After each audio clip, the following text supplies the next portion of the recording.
Assalamualaikum warahmatullahi wabarakatuh. Bismillahirrahmanirrahim. Bismillah kalawan nyebat dengan Allah Rahmani sifat Allah nu maparina nikmat ageng di dunia rahimi sifat Allah nu maparina nikmat alit di akhirat.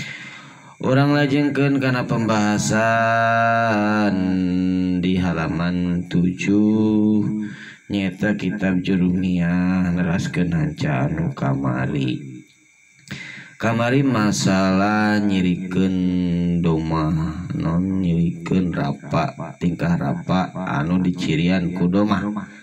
Tah ayeuna urang teraskeun kana wa amal wau patakunu alamatan li rofi fi mawadi'aini fi jam'il mudzakkar salimi wa fil asma'il khamsati wa hiya abuka wa huka wa hamuka wa fuka wa dumalin. Alhasil kesimpulan tina ieu pembahasan kitab Jurumiyah nyaeta wa amal wau jeung anapun ari wau patakunu eta bukti kayaan stasi wau teh alamatan jadi ciri li rofi pikeun i'rab ropa fi mawadi'aini dina dua tempat. Hiji pi jamil mudzakkar salim, hiji dina jama mudzakkar salim. Wa bil asmaul khamsati jeung kaduana dina asmaul khamsah nyata isim 5 mana wahia abuka wahia jeung ari isim 5 teh nyaeta lapad abuka wa ahuka wa hamuka wa puka wa dumalin. Tah para santri Nurul Iman jadi kieu pembahasan ayeuna nyaeta nganyahokeun alamat rapa anu dicirian ku wau itunya. Kamari tos ngebahas masalah cirina rapa anu dicirian ku doma. Tah ayeuna nyaeta alamat rapa atawa ciri rapa anu dicirian ku wau. Tah aigeur cirina tingkah rapa anu dicirian ku wau eta aya dina dua tempat.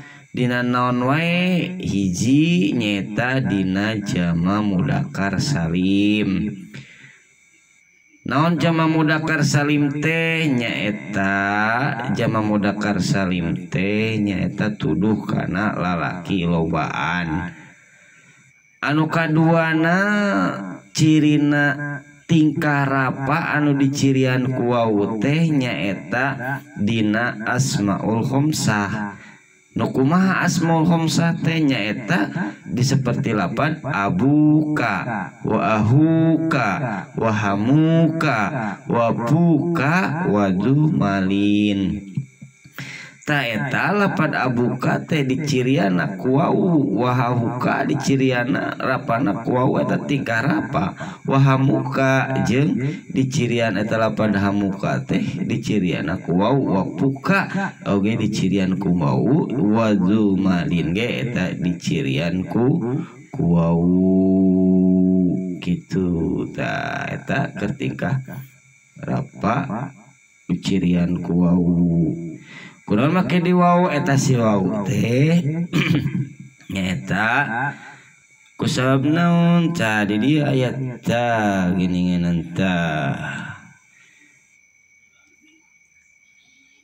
kusabab naon bil wawi teh marfuun bil wawi teh kusabab niabatan ani domah. Jadi eta si wau teh jadi gaganti tina domah gitu.